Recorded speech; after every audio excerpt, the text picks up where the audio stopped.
School tiffin তো এতদিন অনেক শেয়ার করেছি। আজ আপনাদের দেখাবো ছুটির দিনে বাড়িতে আমি মেয়েকে সকালবেলায় মাঝে মাঝে কী খেতে দিই। সপ্তাহে 5 দিন 5 রকম টিফিন বানাতে গিয়ে ছুটির দিনে আর ইচ্ছা করে না যে নতুন করে কিছু বানাই।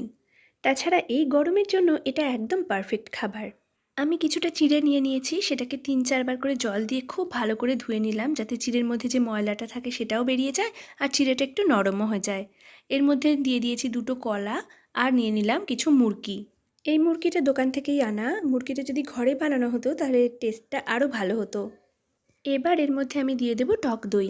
আপনারা এখানে ইচ্ছা করলে মিষ্টি দইও ব্যবহার করতে পারেন।